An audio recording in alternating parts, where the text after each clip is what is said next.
오늘은 한 아내이자 며느리의 깊은 상처와 분노, 그리고 눈물의 이야기를 전하려 합니다. 혹시 여러분도 가족이라는 이름 아래 무심한 상처를 받아본 적 있으신가요? 끝까지 들어보시고 여러분의 생각을 댓글로 나눠주세요. 저는 결혼 1년 만에 첫 아들을 얻었습니다. 소위 허니문 베이비였죠. 갓난아기를 안고 하루하루가 전쟁 같던 그 시절, 제겐 생각지도 못한 시련이 닥쳤습니다.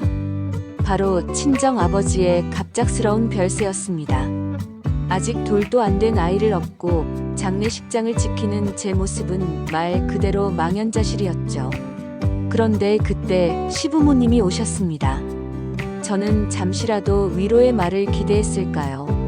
하지만 시어머니는 저와 친정어머니, 오빠, 동생들을 보자마자 아이고 우리 아들 고생이네. 하시면서 남편의 어깨와 두 팔을 만지고 훑으셨고, 그러고 나서야 시어머니를 기다리던 상주들에게 위로의 인사를 나누셨습니다. 친정 식구들은 오히려 제가 무안해할까봐 애써 못 본 척하며 시어머니께 와주셔서 감사하다는 인사를 하고 식사를 챙겼습니다.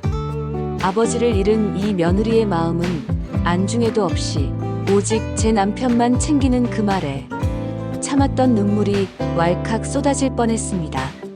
게다가 장례식장에 계시는 내내 시어머니는 첫 손줄을 안고 깔깔 웃고 즐거워하셨습니다. 분위기를 밝히려는 마음이었을까요? 하지만 그 웃음소리는 제 슬픔을 더 짓누르는 민폐 같은 소리로만 들렸습니다.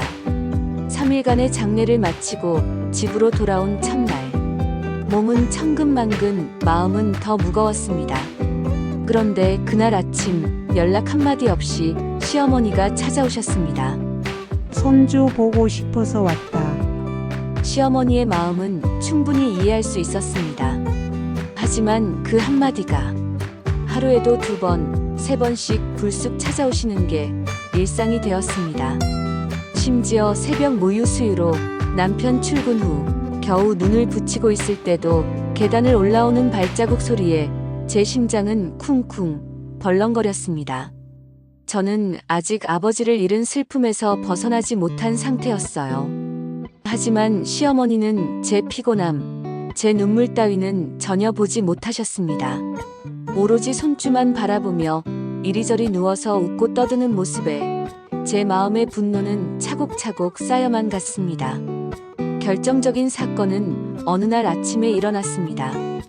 남편이 출근한 뒤 겨우 아기가 잠든 틈을 타 저도 눈을 붙이려던 순간 낯익은 노크 소리가 들렸습니다. 쿵쿵쿵. 또 시어머니였습니다. 초인종은 아기 깰까봐 굳이 누르지 않으셨겠죠. 하지만 저는 그날만큼은 도저히 참을 수 없었습니다.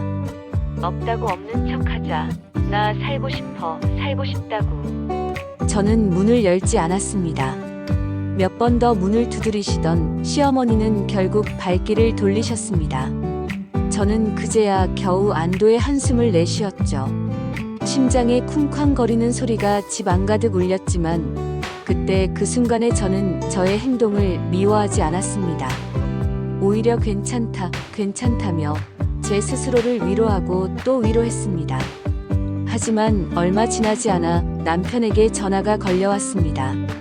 엄마가 우리 집에 올라갔는데 내가 외출 나간 줄 모르고 헛걸음하셨대. 앞으로는 어디 나갈 일 있을 땐 엄마한테 미리 말 좀 하고 가. 아무개 보러 갔는데 못 봐서 섭섭하래. 그 순간 제 안에 무언가가 무너져 내렸습니다. 저는 외출한 게 아니었습니다. 그저 너무 지쳐서 아기랑 함께 나의 집, 아니 우리의 집에서 단 1시간이라도 쉬고 싶었을 뿐인데 왜 나는 남의 집에 숨어있는 마냥 조마조마한 마음으로 지내야 될까요?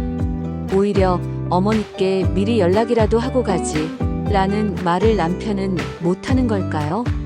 아기를 업고 집 앞 슈퍼마켓을 갈 때도 헛걸음하실지 모르는 시어머니께 미리 전화를 해야 되냐고 따지고 싶었지만 목까지 차오른 서러움 때문에 아무 말도 하지 못했습니다. 남편의 그 말은 마치 저를 무책임한 며느리, 예의 없는 며느리로 몰아붙이는 것 같았습니다. 하마터면 친정에 전화를 걸어 나의 넋두리를 늘어놓을 뻔했습니다. 하지만 오빠가 알게 되면 당장이라도 달려올 것 같은 걱정에 아무것도 하지 못하고 그냥 멍하게 있었습니다. 억울함과 분노, 슬픔들이 뒤엉켜져 눈물이 왈칵 터져 나왔습니다.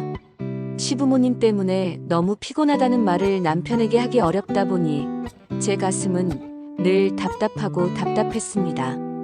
남자는 결혼하면 효자든 반효자든 그렇게 된다는 말이 결혼 생활 내내 제 머릿속을 휘감았습니다. 시어머니보다 남편한테 드는 배신감 때문일까요? 결혼한 지 얼마 되지도 않았는데 제 결혼 생활은 30년 이상이 된 듯 제 생활, 제 인생은 흔적을 찾을 수 없더라고요. 며느리로서, 아내로서, 딸로서 제 감정과 존재는 왜 늘 투명 인간이어야 했을까요? 여러분이라면 어떻게 하셨을까요? 가까운 거리라서 더 잦은 방문, 예의와 사랑이라는 이름으로 밀려드는 무심한 간섭들, 어디까지 참아야 하는 걸까요? 그때는 수용되지 않던 상황들이 나이가 들고 경험들이 쌓이고 사위나 며느리를 일찍 맞이한 친구들의 또 다른 고민들을 통해 그럴 수도 있겠구나 라는 걸 느끼면서 조금씩 이해가 되기도 합니다. 그렇지만 그날 일들은 여전히 마음이 불편합니다. 제 마음이 더 커지면 이해할 수 있을까요? 댓글로 여러분의 경험과 생각을 나눠주세요. 여러분의 작은 목소리가 같은 상황 속에 힘겨워하는 누군가에게 큰 위로가 될 수 있습니다.